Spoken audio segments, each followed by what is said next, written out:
Hello, hello, hello. Welcome back to Joe Daddy's Garage and a Thursday afternoon live stream in my garage, of course. I do these live streams on Monday nights at 7 p.m. and Thursday afternoons at 3. And I try to cover, you know, who I can with those times. So typically the U.S. is covered with U.S. and Canada and stuff like that, covered with the Monday night at 7. And then Thursday afternoon, I try to help out with getting access to people that are in Europe or Australia or New Zealand or places like that. So it's great to be here. It's been a good day and the weather's nice. So I don't have much to complain about other than my back is still bothering me.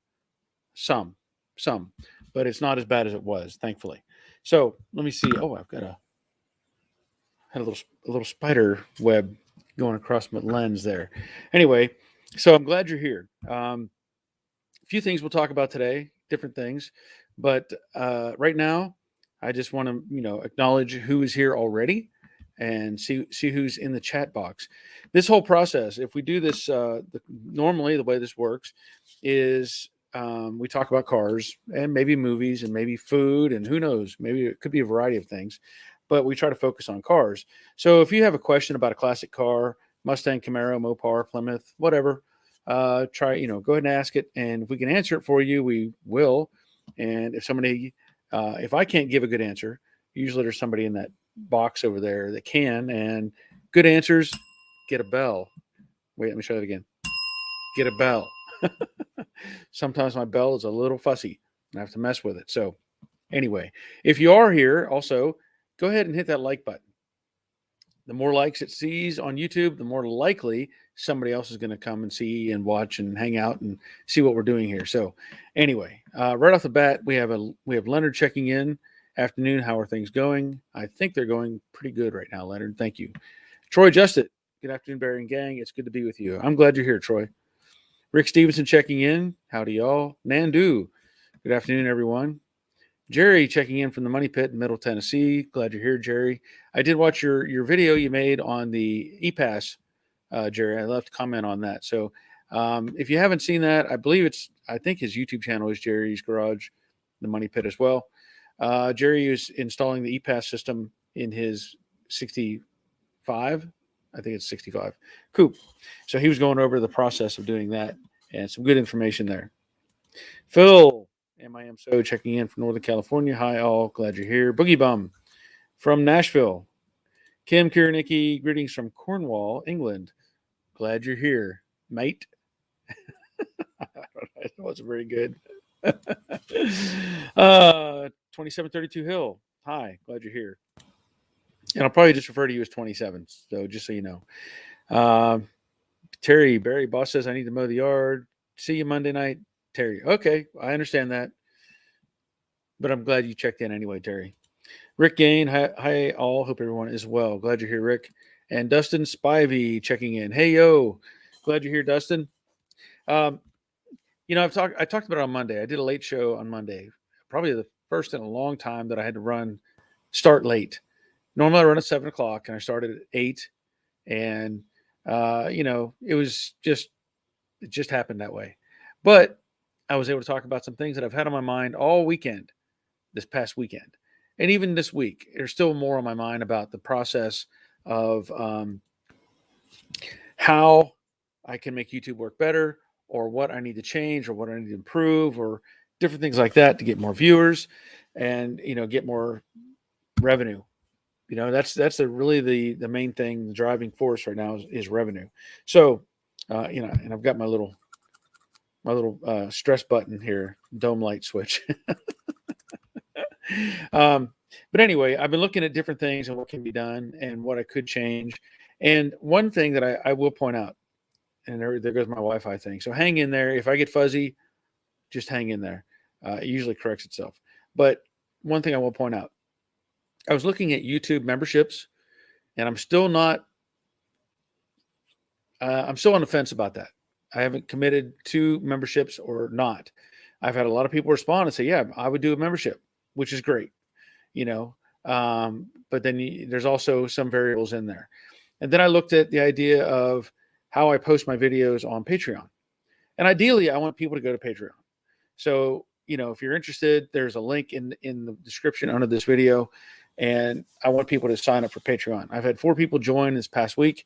That's awesome. I need a lot more, obviously. But when I post to Patreon, I do some behind the scenes kind of things, update videos and stuff like that. But I think what I may have to do, I just made a video, I edited today, that was for putting in the windshield in the Mustang. There's a lot of details in there. That video is 30 minutes long. A lot of details, a lot of things I cover. And there's ways that I could post it on Patreon and ways that I could post it on YouTube kind of together. But if I post on, let's say I have the video on YouTube and it is unlisted, I can share that link, my unlisted video, to Patreon. Then anybody on Patreon can see it. The problem with that is anybody who has the link to that video can share it anywhere they want. They can embed it in another format, another website or something like that. And if I do that, because what I want to do is, if I share a video on Patreon, I don't want to have any ads on it, obviously. I want to eliminate the ads. People don't like the ads. But if I put it on unlisted and I post it to Patreon, anybody with the link. Now, not only, I'm not saying my patrons would do this, but if anybody just happens to stumble upon my video on YouTube, they can share it with anybody. So what does that do? Well, if I don't have any ads on there, it's just like a free video for everybody to watch. And, I get that. So I have to be careful with how I do this. By using Vimeo, Vimeo and Patreon are connected to each other. So if I upload a video on Vimeo and then I put it on Patreon, it is a secure video. At least that's my understanding. It has, it can't be shared and it can't be like embedded somewhere else. So I'm probably going to completely, how am I saying that? I'm probably going to make videos on Vimeo that'll show up on Patreon. Okay. But I'll make a shorter version that'll be on YouTube. And with the hopes that people will watch the shorter version and go, oh, I can go see more detail, more information, more numbers, more stuff on, Patreon. Now, I've had some people ask me about Vimeo and saying, well, I don't want to download another program. I don't want to have to learn another format and stuff like that. Well, you really don't have to. Vimeo is just a click. Just like if you weren't subscribed to this and you saw this live stream right now and you clicked on it, it would just start playing. Same way with Vimeo. If you get the link through my Patreon page, you click on Vimeo, the I post in there, it'll just open up and start playing. So anyway, I kind of wanted to cover some ground with that. I did mention before about having the idea of pay-per-view type things on my videos on Vimeo. Right now, I'm holding off on that concept. But there are some other things I want to explore. Now, one of the problems I have is I actually have a dedicated website that apparently I can't access right now. It has some problems with it. There is a website, and I can post stuff on there. I can post links and a blog and whatever on my website. But I need to get some more information on that and get that figured out and make that work properly, before I pursue that very hard. There's a lot of things. I had a conversation yesterday with somebody, a gentleman from New York, not the convertible New York, but I had a conversation with a gentleman from New York who's asking me some questions about his car and what he could do and how he could fix it and that sort of thing. And I mentioned to him, I said, I may have to be changing my format because he was, he appreciates my videos, and I get that. But I told him I may be changing my format, and I let him know that there were options to help out the channel. What I told him was, there's Patreon. He said, what is that? He had no idea what Patreon was. And then I told him about my Amazon links, and he was like, where do I find this stuff?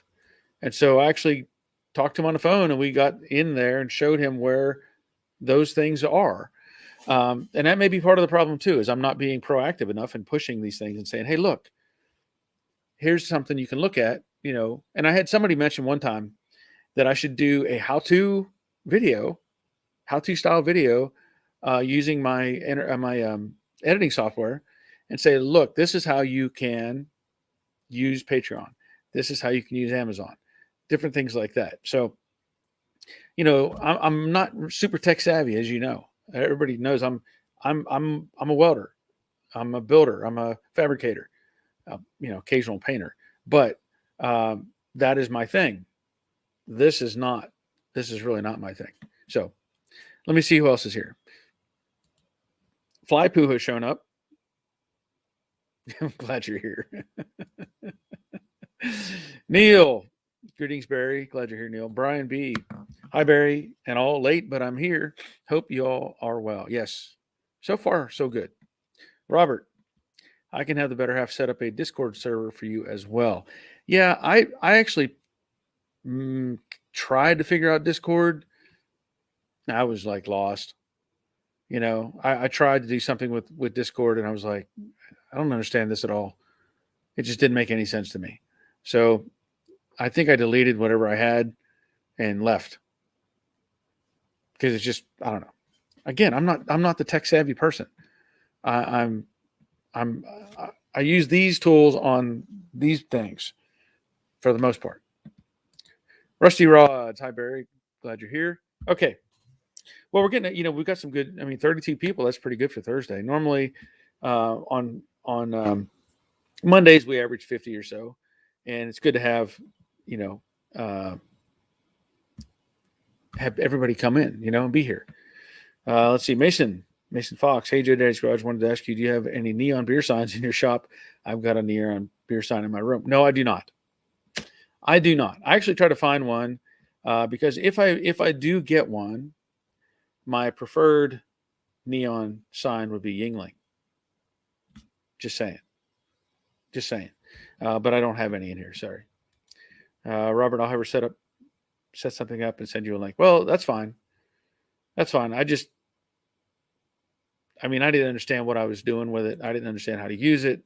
And it's just another thing. I understand, like some people said, I don't want to learn another video format or whatever. And I get that, because we're not all, there's many more people out there tech savvy than I am. Brian, by the way, I'm the same Brian from Idaho. I just took my last name off for privacy. I get it. Glad you're here. So I won't say your last name then. Blue Healer, greetings all. Glad you're here. Mason, I've got a neon beer sign in my room. It's got two palm trees on it, and it says some kind of beer company on it. Yeah, I'm sure it does. Two palm trees. That sounds like Dos Equis or something like that. Or no, two palm trees. I know what that is. Anyway, it doesn't matter. Okay. So like I said, I have a video that I've already edited. It's 30 minutes long. It is currently, I did upload it to Vimeo, and it will be showing up on Patreon. And then I'm going to take that same video and I'm going to shorten it up. I don't know how much I'll be able to shorten it up, but I will shorten it up maybe 10 or 15 minutes. And it'll end up on YouTube. So just saying. But today, Winged Warrior's listening in. Glad you're here, Winged Warrior. Appreciate it. So that's actually, I think, my first, I'll just say that's the first Dave. Yeah, that's the first Dave sighting. So glad you're here. Okay, Fly Poo had to leave. All right, well, glad you're here anyway. So, I see the Wi-Fi. And yesterday, was getting the seal around the roof, top of the glass. So I got both those pieces in, and I'll point this out. Whenever you get to that point, and let's say I've already done I thought I did all the adjustments on the windows that I needed to do. I got them lined up nicely together, closed, and everything seemed to be working fine. And then I put in that seal on the top. And when I wound the window up, it created a problem. It was actually like the window was not lining up as it should or as it was prior. So just make a note of that. Get the seal up there in the top whenever you're putting in all your other stuff, your windows, so that if you need to, you can make those adjustments before you put your trim pieces on the inside of the car. Just that. So I got those straightened out, and I'm ready to set the panels in the back corners. In fact, the passenger side is already in.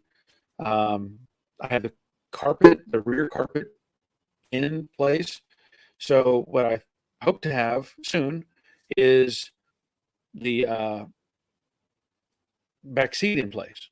I want to get the back seat in, have those panels in place, put the little, the window crank knobs and all that stuff in place, and kind of do a sign off that the back of the car is together.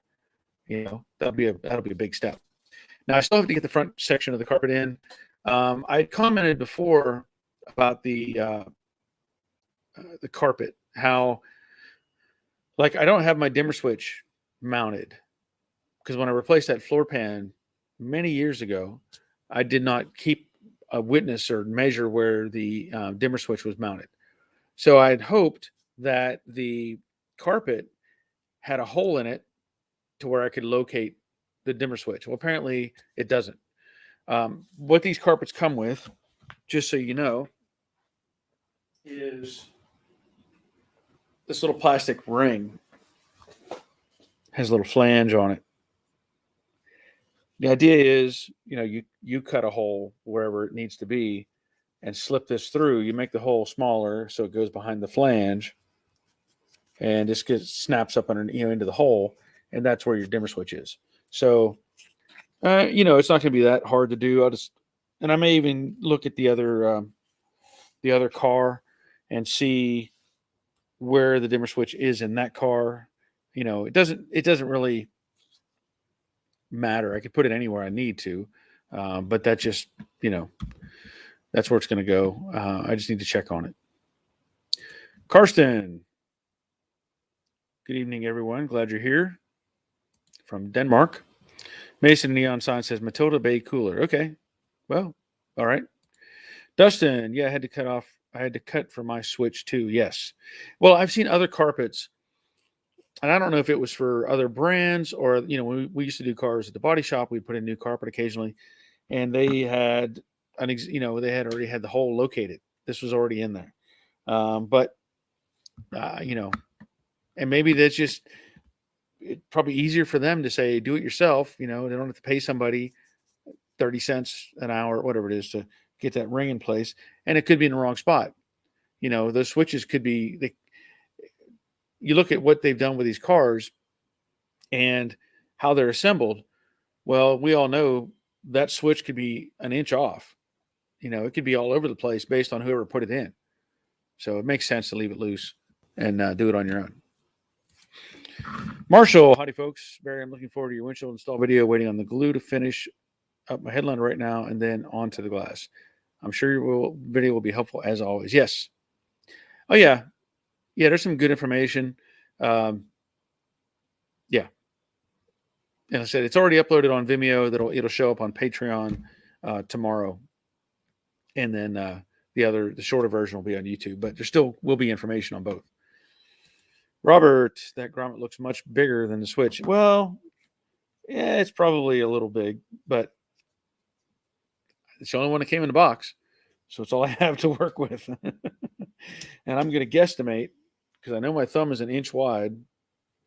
I know my thumb is exactly an inch wide, that it's an inch. Just something, you pick up these things. You're like, well, I need a good thing to measure from. Well, I know my thumb is an inch wide. Gotta get a drink. So the plan right now is, continue on with the interior stuff. I still have not messed with the grill. I'm going to have to, get that straightened out. Don't get put in the way I need it. I need to mount the horns, because I don't have any horns on this car yet. And of course, I need to get the steering wheel in and the adapter and all that stuff that came with it. And I'll need to come up with a mirror. Apparently this had, well, at least I assume it had a glue-on mirror in the car. Now, I don't know if that was an option or not. I don't know. All I can say is the windshield that was in this car did not have a mirror on it. I would assume that they had to have a mirror. That's why the whole point, they had to have a mirror in there. So I don't know if somebody had lost a mirror or it came off. I don't think I have one at all.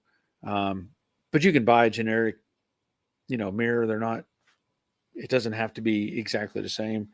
I'm sure I know the parts stores sell them. So I got to get a mirror on there. I got to get the visors put together, get those up in the headliner.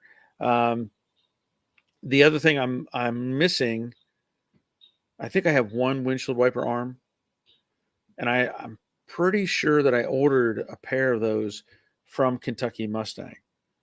I'm pretty sure. I know I ordered the arms. I have the arms, but I thought I ordered new.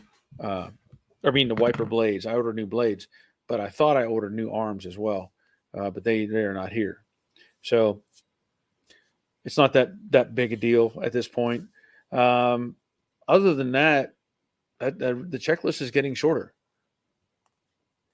I wouldn't mind. I think there's a local cruise in. I think it was one this past weekend. They do it the first and the third Saturday, of the month.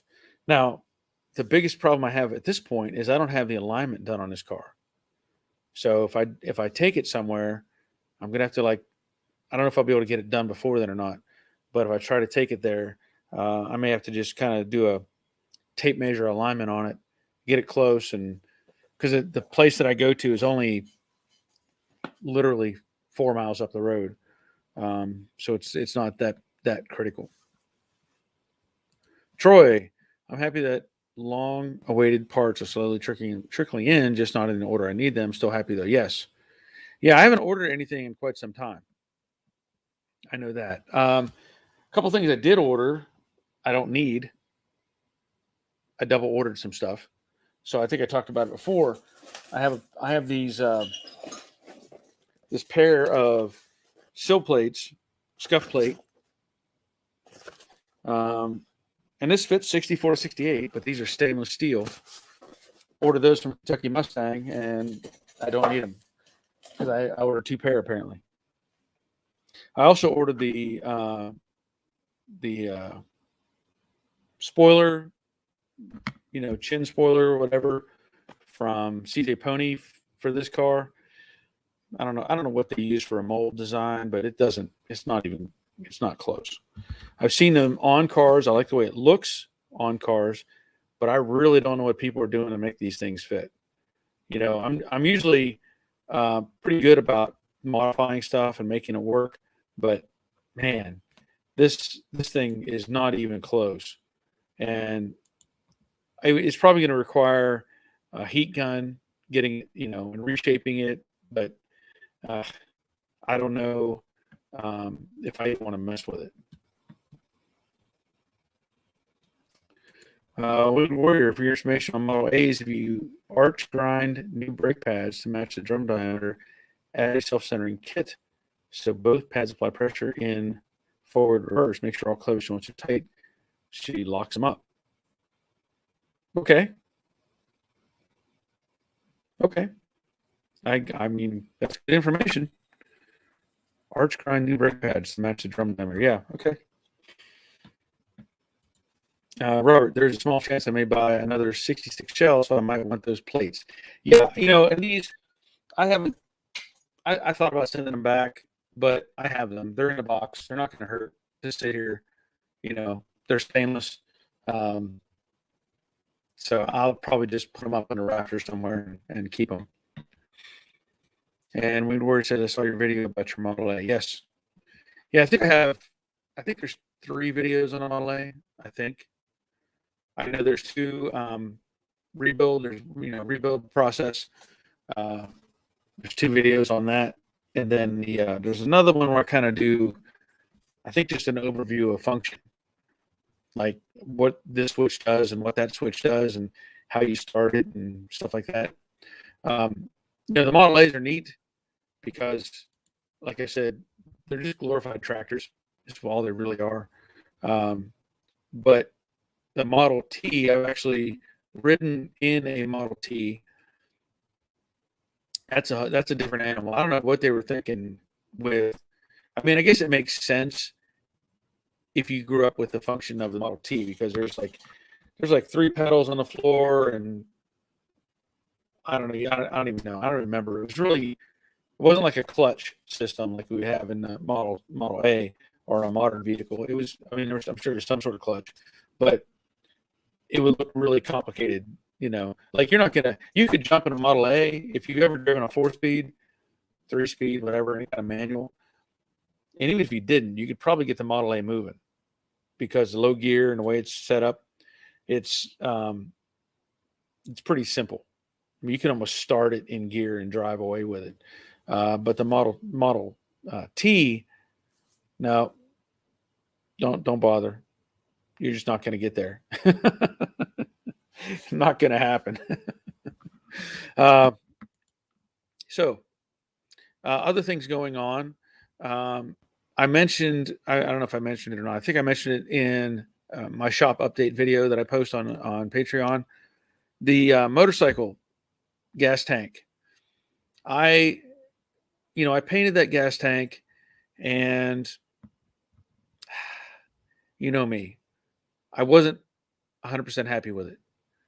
It wasn't as good as I thought it should have been, and it was just just didn't look good enough, in my opinion.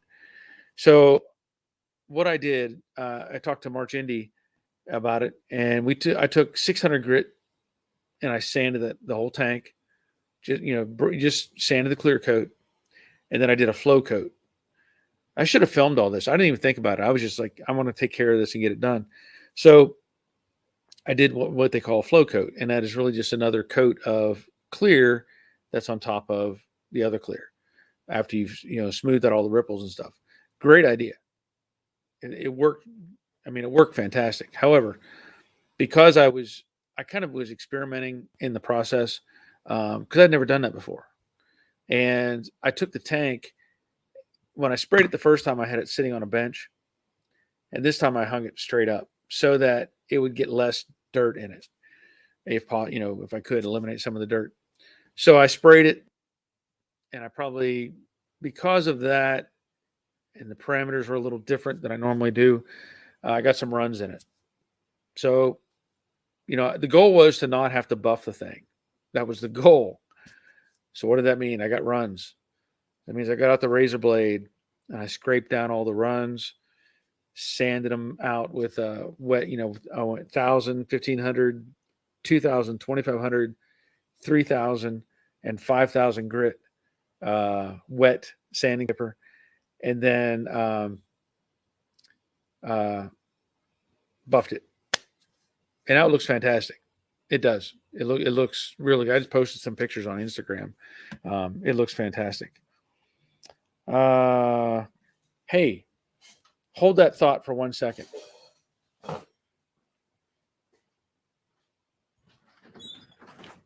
Hey.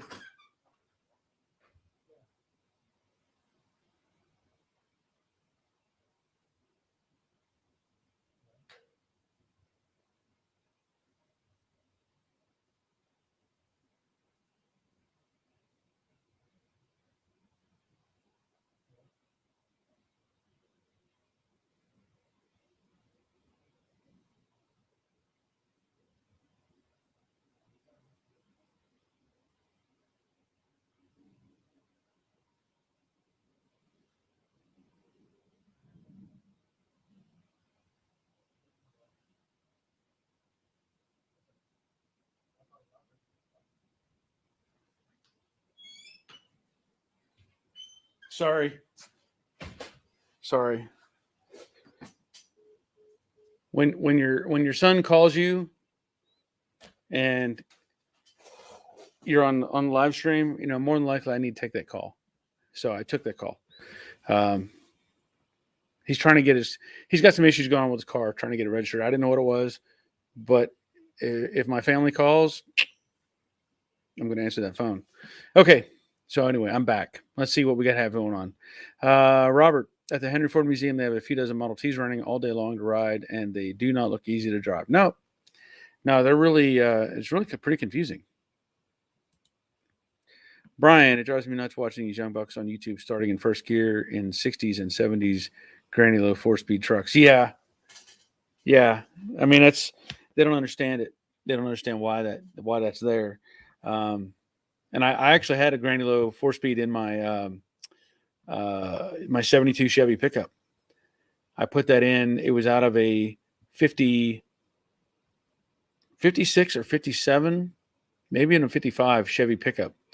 And it was unsynchronized, granny low 4-speed. And it was fun to drive. It was fun. Rick Stevenson says, hey, okay. Weren't you here earlier, Rick? Okay. All right. Yeah, you're good. Dawn, hello all from Dawn's Manufactory. Hey, and if you haven't been checking out Dawn's channel, go check out his channel. Cool stuff. He's doing some really cool stuff on his Mustang Betsy. So shout out to Dawn. Check out his channel. Greg's Workshop. Yes, check out Greg's Workshop too. He's always fabricating something. And I know recently I saw him laying up a design for an English wheel. So I know he's looking forward to getting that put together. Oh, and Rick says, hey, family first. Yes. Okay, now I get it. Yes. Yeah. So I gotta address those things. Robert, that granny gear is great if you need to tow a house. Yes. Yeah, and that was what, the Frankentruck, the 68 GMC was actually rated as I think it was rated as a 1-ton. It's a 3500 series. So it was a granny low 4-speed that had like the rear gear in that truck had to have been, I don't know if it was a 411, a 455. I don't know. All I know is that truck would do 55 miles an hour, and that was it. You weren't going any faster. And that granny low, a lot of people may not know. I mean, everybody here probably does, but the granny low 4-speed, I mean, a lot of farmers used to use that. I know personally there was guys who grew up in the farm out in Kansas, and they talked about how they would put their old truck in granny low first gear and let it start rolling and climb out of the cab, jump up on the back of their flatbed truck, their big flatbed truck, and throw off hay. They'd feed their cows, and the truck would just creep along, low idle, low speed. And it was just a way for them to be able to use the truck by themselves and spread stuff out, like on the farm. So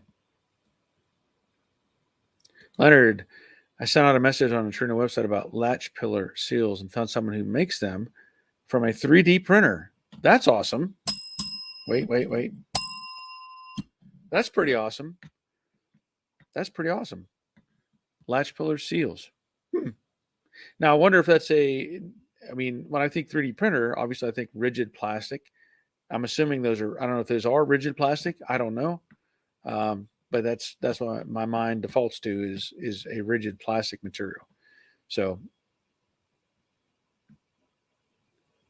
I don't know if that's exactly what it requires or not. I know several people are playing around with those 3D printers now. Roger next door, Hindsight, he's got one, and he's been playing with some designs. Oh, here's something just just caught me off the back of my head somewhere. I saw something the other day, a product that I thought was a pretty cool idea.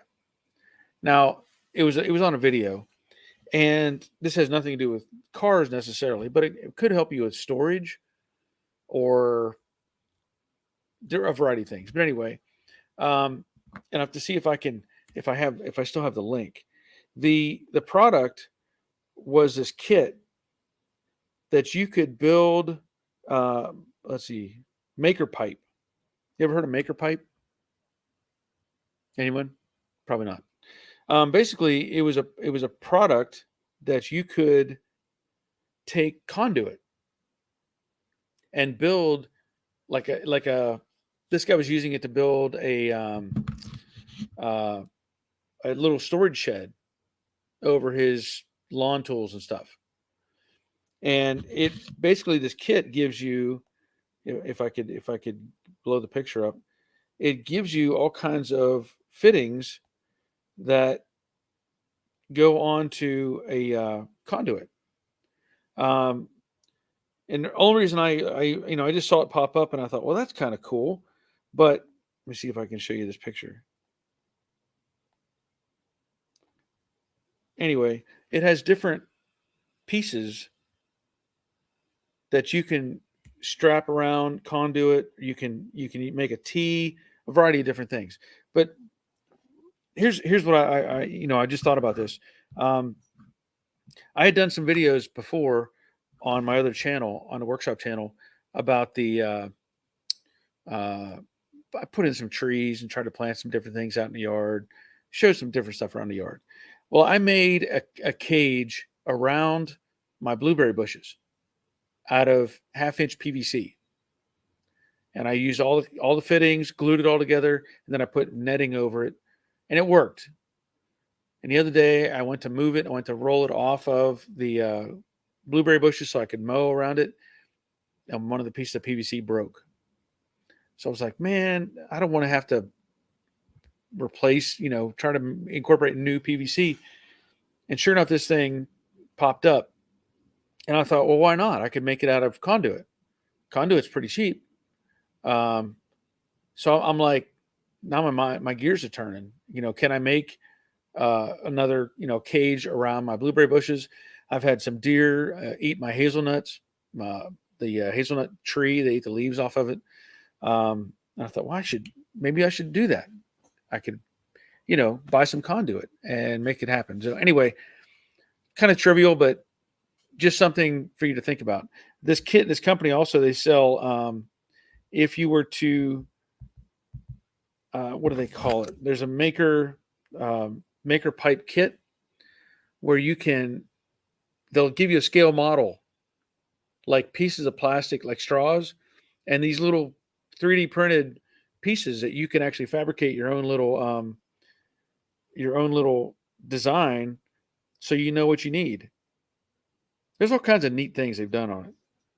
All kinds of neat things. Anyway, just if you're looking for something like that.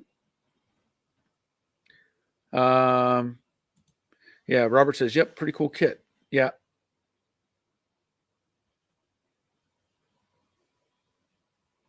Dawn, my dad used to jump out of our GMC creeping up the driveway in granny gear and walk up in front and open the garage door. Okay. I don't know if I'd get in front of it, but yeah, it's so slow. Brian, for those that don't know, you use first if you're loaded heavy. Otherwise, you start in second. Yes. Thank you, Brian. Definitely. Yeah, and Robert says, pretty cool joint kit. Yes, on that. Greg and Mason are talking. Leonard, that's what it looks like. They sent me a photo of them, and they look like plastic. Okay, good. Robert says it's kind of like scaffolding brackets for conduit. That's a good description. Good description. But I'm looking at that. I'm thinking, what's a piece of conduit go for? I don't even know anymore. I haven't researched conduit. I know the prices of everything is going up: steel, wood, whatever. But anyway, I may be making something out of that. Might be a good video on the other channel, huh? Karsten, this old Ford A and T. I don't see there will be any young guys to take over these cars. I am 59. I will never get one. Yep. That's the thing, and that's true with any of these old cars, right? That's my dilemma. I have the Model A, 1931. Nobody in my family knows how to work on it. I mean, not because they just don't. My kids were never really interested in working on cars. So, for me, it's fun to drive and hang out and take places and do things with. But eventually, what do I do with it? what do I do with it? Um, I don't want to sell it to somebody who's going to take it apart and turn it into a hot rod or something like that. So hopefully my grandson will have some interest in it. But then the dilemma is what happens with it over time. Like if my grandson shows an interest in it and he wants to become involved, great.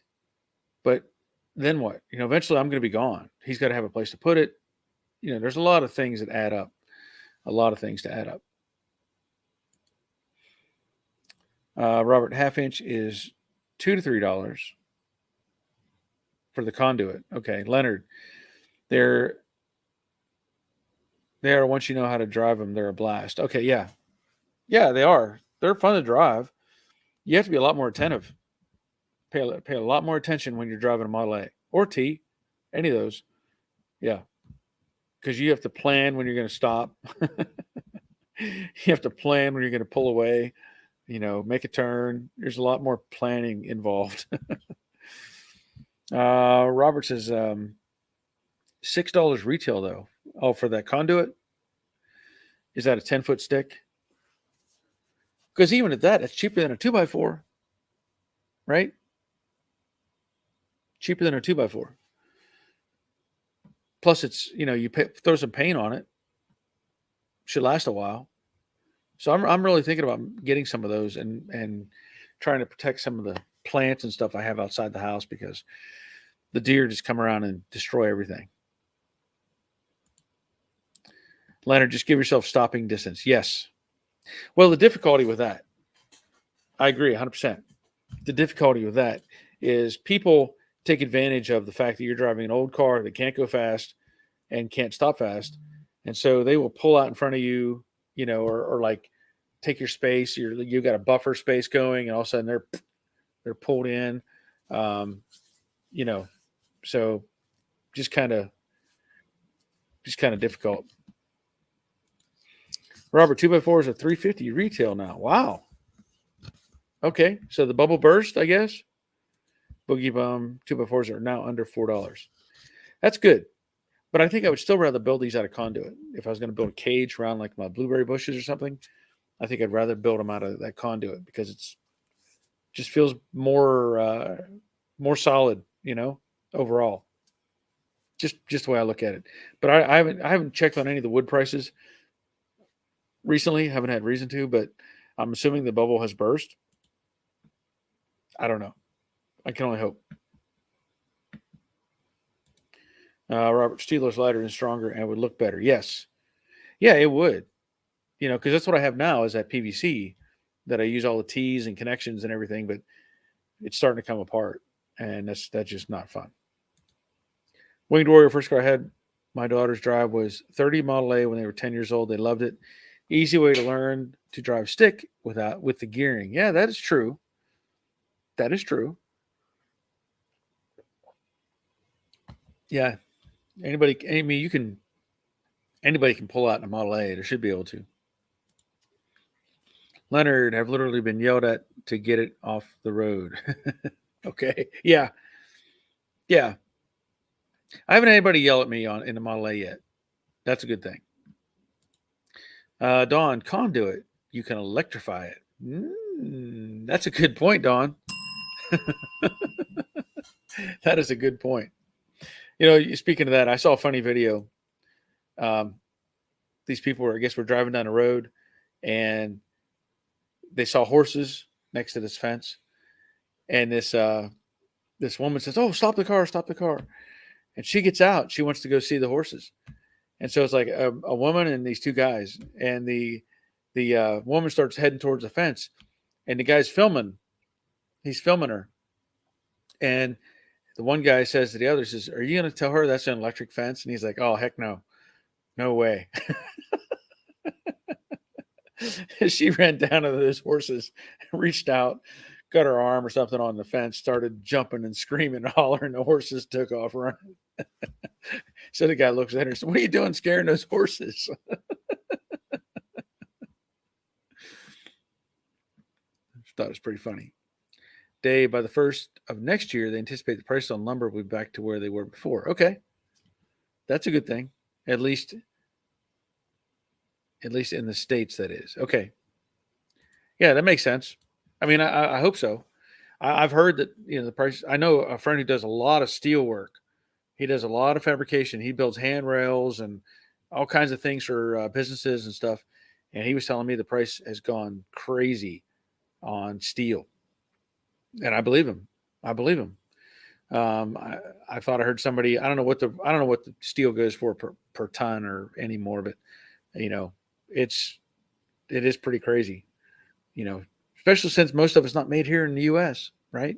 If any, I don't know if any's made in the U.S. I know we were trying to get there, but it didn't. It didn't happen. Steel is still high. Yeah, yeah. Again, I don't know what the numbers are. Um, I would like to buy some. I need some. I would like to get some 1 inch square tubing, just to have it on hand. But I'll probably wait or see if my buddy's going to make an order and just let him just get some off of him. Uh, See how that works. Leonard, yeah, just wish steel would get back to normal. It's gone up 250%. That's not a good sign. That's not a good sign. So anyway, that's where we're at right now with the car and everything. Again, I still have to straighten out the grill stuff that I want to do, get the rest of the carpet in the car, change out the steering wheel, you know, detail stuff. But it's getting closer all the time. I still have to get the 67 coupe over here, so I've got to get this taken care of. This is probably going to end up in a paint booth for sitting just to get out of this space. But I've got to get the 67 here, and then I'll have to make a parts run. Hopefully, my supplier that I found up in Pennsylvania will have the sheet metal that I need to do the fastback conversion. So that's forthcoming. But we'll see. We'll see. And I know the car, the 67, it's in pieces everywhere at this guy's place. Boxes here, boxes there, stuff. It's all over the place. So I'm gonna have to do a pretty good cleanup on the on everything in here.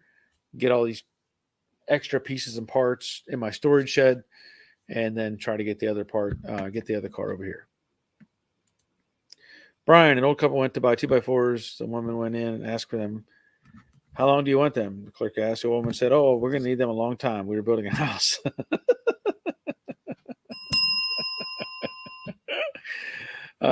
Great joke. Robert, 1 square tubing 18 gauge is $40 for 20-foot 2-inch stick. No, I think I'll have to wait for that. I'll have to wait. Dave, the 380 gear with track lock center spool are running and work right behind the T5 5-speed. Lots of fun to drive the Winged Warrior. Cool. That's good to hear. Leonard, did you see the Mustang auction on YouTube? Wow. No, I did not. I didn't even know there was an auction on YouTube. So what auction are you talking about? Is that you sound like Barrett Jackson or something, or is it something else? Because I don't know what that would have been about.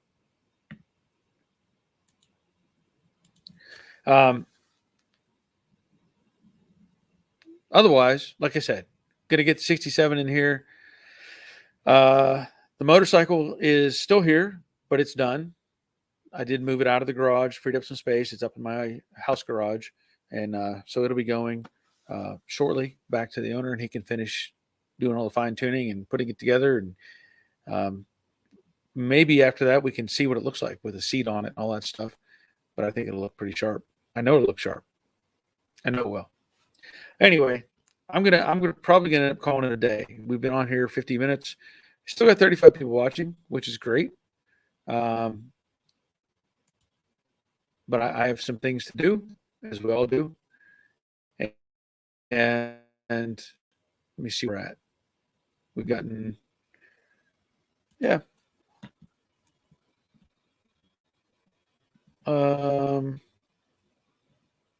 Robert, did you film you driving the bike up and down the street? No, I didn't. I haven't even started it. There's no oil in it. not starting it. Leonard Robert, that's cheap. They want almost $80 for a 20-foot of 1x1 by 1/8. Oh my gosh. That is scary expensive. Okay. All right. I'm going to call it a day. I want to finish taking care of these quarter windows, start putting the trim in the car. I've got to, get the carpet in and all that stuff. I still have to redo or seal up get the door panels, in place and all that stuff. So got to get some stuff done, and it's time to get it done. I'll be back on Monday night at 7, and I look forward to, again, letting you know I'm sharing stuff on Patreon that's going to be more detailed videos. There still will be videos on YouTube. At least at this point, I'm going to continue doing both. But that's going to be it. So until next time, take care of yourselves. See ya.